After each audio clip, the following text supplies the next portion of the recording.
Saanich Gulf Islands. Thank you, Mr. Speaker. Thank you, honourable members. I rise now and enjoy standing up.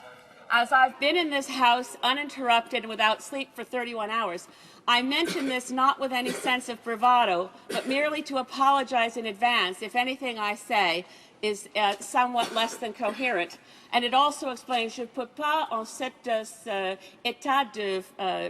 I cannot, in this state of fatigue, not speak in French. Speak to the motion in a couple of ways, and I find that the challenge of being original after 31 hours of debate is my main obstacle. I think we've heard a lot of very fine words on all sides of this House, but it has become, without fear, I hope I don't offend anyone, it has become a little repetitious. So I thought I'd like to take a different tact. Now, we do want to stay on the subject, and the subject of this motion is a hoist amendment. So it is useful to go back and reflect on the fact that hoist amendments used to be used by the government, not by opposition. They were used most commonly around 1867. That's why most of us hadn't heard of them before. So here we've learned more about hoist amendments. But what it comes down to is that to accept a hoist amendment in these circumstances is basically to reject Bill C-6. Now, Bill C-6, why would we want to reject it? I think those reasons have been well canvassed, and I want to state the position of the Green Party on this as clearly as I can.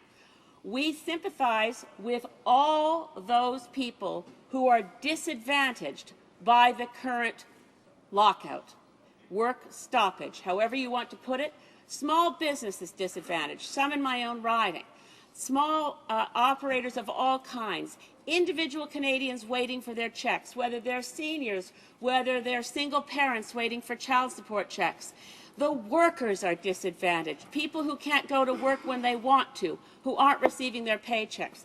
So I'd like to take it as a given that every single member of this House would rather have the Canadian Union of Postal Workers doing their work with a management structure of Canada Post that allows them to do that work efficiently, effectively, with proper supports for their training. A lot of the issues that have come up have to do with new equipment purchased by Canada Post, which I hear from Canada Post workers in my own riding, they didn't provide adequate time, adequate training. So there's some structural issues here that are real. It's not really been for Cup W primarily about the salaries. We've also heard that.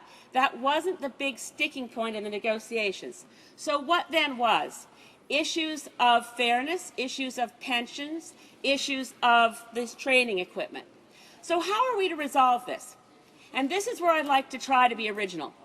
What are our duties as members of Parliament? To whom do we bear allegiance? It wasn't long ago that every single one of us in this House swore an oath of allegiance. You may recall, unless you have individual practices within your own parties of which I'm not aware, that none of us put our hands on the Bible to swear allegiance to our political party or the leaders of our political parties. Quite simply, we all swore allegiance to Her Majesty, Queen Elizabeth II. Now, we did that not because we admire a very admirable woman of enormous sense of duty and responsibility named Betty Windsor, who lives in England and has a lot of grandchildren and some great-grandchildren. No. We take the oath to Queen Elizabeth II because she represents to us as head of state our country. Our primary duty in this place is to our country. And as such, I would beg of each and every one of us to think primarily about what's in our national interest, which is clearly to end the lockout, to get people back to work, and to stop blaming each other so very much for how we got in this pickle. The Government of Canada clearly sympathizes more with Canada Post. Understood, the governing party. The opposition, all of us on this side of the House, I think, tend to sympathize more with Cup W. But the opposition is not Cup W, and the governing party is not Canada Post. We cannot continue to be proxies for people who can't get to the bargaining table on their own. We need to fix this for them. And we should not fix it in a blunt way with a draconian instrument that will cause long-term damage to something we need to thrive, our national public postal system. So I know I've heard from many members, I'm not pretending for a moment that this idea is original. I've heard from members, certainly in the official opposition, and from some within the governing party, that we should be able to bend a little. We should be able to fix this. We shouldn't conduct an ongoing echo chamber in our House of Commons that leaves Canadians from coast to coast absolutely stupefied as to what we're doing here. Let's surprise the people of Canada. Let's have the members of Parliament in the 41st Parliament act differently. Let's actually get together out in the corridors. Maybe people are already doing it. Let's remove those sections of C6 that are unacceptable to at least this side of the House. Let's find a way that gets the postal workers back to work as soon as possible, which satisfies all the needs of the people that we've heard so much about. The people who need their glasses, the delivery of food to the north, services to small communities. All of those things, all of those needs, all of those hurts will be mended the minute we take the locks off the door and get people back to work. People who want their mail delivered really don't care whether we keep Section 15 in C6 or not. So, I beg of all of us in the next few hours that we find a way, maybe hoist ourselves out of hoist amendments, because in studying this, I learned to my horror that you can do a hoist amendment again and then you continue to debate the bill. We could be here for days. That's in no one's interest. Let's move to unanimous consent for things that make sense, that solve this problem, get the postal workers back to work, and do it in a way that shows our collective respect for them and their work. Thank you, Mr. Speaker. Questions and comments? The Honourable Minister of State for Western Diversification. Thank you, Mr. Speaker. The member said she doesn't like all the repetition. There is no repetition on this side of the House of the messages we're getting from the riding, from the businesses and from individuals. This one is my own constituent riding a blackstrap, works at a local insurance office. We're a small business, the type of people that the NDP campaigned, that they represented. We look out for all types of people, seniors, farmers, students, families, small business, churches. We rely on Canada Post to send our clients their insurance policies and other necessary communications. For many younger individuals, urban families, we send correspondence by mail. However, for those such as seniors, farmers, etc., these seniors, rural individuals are now without the documents that would confirm that their interests are protected or are without notice of potential risks they should be aware of.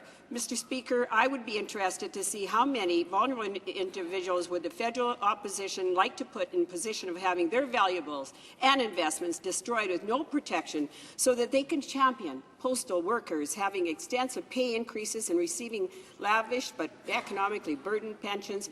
Mr. Speaker, my concerned constituent, Blackstrap. The Honourable Member for Saanich Gulf Islands. I thank the Honourable Member for sharing that point of view, but if the Honourable Member can consider that everything I said spoke to that concern, that that individual with that difficulty would not be in any difficulty at all if the government benches were prepared to compromise just a bit, tweak C6 a bit, so that we can get people back to work faster. That's all I'm asking. And I'm just asking you to consider that when you read out, which are valid and important concerns on all sides of the House, I have similar emails. I'll tell the honourable member, I read it out yesterday in the House from a local newspaper that can't get their papers delivered. But how on earth does it advance the interest of the email that honourable member read out loud to keep the work stoppage going by failure to compromise? Questions and comments? The Honourable Member for Winnipeg Centre. Oh, thank you, Mr. Chairman. Mr. Speaker, I think the Prime Minister must have Deepak Chopra's phone number because he only just hired him in January of 2011. In fact, they scoured the countryside to find a corporate raider, a corporate hitman to come in and stir up problems at Canada Post and upset the delicate, fragile balance of industrial relations in a fairly volatile workplace. Now, we know the Prime Minister is now in Thetford Mines, reveling in a pile of chrysotile, even though, Mr. Speaker, even the global community, in fact, has condemned Canada for Order. I just would like to remind all honourable members that it's not appropriate to comment on whether members are or are not in the House during proceedings. If the honourable member could quickly move to his question. Mr. Speaker, I would like my colleagues' views on whether or not, if he knows the phone number of Deepak Chopra, because he handpicked him and parachuted him into that position only in January of 2011, could he not pick up the phone again and tell Deepak Chopra to lift the lockout, let the workers go back to work, and the mail will flow? The honourable member for Saanich Gulf Islands. Well, the honourable member for Winnipeg Centre has me at a disadvantage. I'm not in a position to speak to what's in the Prime Minister's Rolodex. I do agree with the honourable member, and I applaud his quite valiant work over more than a decade on the asbestos issue. But on this issue, to solve the work stoppage, I think we need to be perhaps less skilled in our rhetoric and more skilled in communication skills that Deepak Chopra is famous for. Harmony, cooperation, and a lot less, well, you know, the rhetorical flourish is fun, let's face it. But I think to solve this, we should all tone it down. Questions and comments. Time for a short question. The honourable member for Sydney, Victoria. Speaker, and I'd first like to congratulate my former Cape Brettoner on entering these chambers and being the member from Saanich Gulf Islands. I've been receiving emails from my riding in Cape Breton also, and the last one I got is from a Mr. Richard Andrews, and he's asking me to do everything I can to get the mail moving. And we also have in Cape Breton, we see all the workers being locked out with no income, all the postal workers, and their family members having no medical. So it seems like there's a lot more cooperation. I see the NDP move some space here so the member could make her statement, but I see more cooperation here, and it seems like we're down to 0.5% when you look at the difference between Canada Post offered and what the Conservative government, 0.5%. So I think if an amendment was put forward 0.5%, and you know, the Minister of Finance might take a look at it, we could have mail moving, we could have people going back to work. So my question to the honourable member is, and she used to work for a minister here, so she knows the system a bit. Do you think that amendment could be possible, and you think that could be somehow make the mail get back to movement? I could give The honourable member for Saanich Gulf Islands. Short answer, please. Mr. Speaker, I'll be as brief as possible. Yes, and I believe that the first step would be for the official opposition to have private conversations with the Minister of Labour, and that those conversations should be shared through the House in the hopes of achieving unanimous consent so that the workers can get back to work this weekend.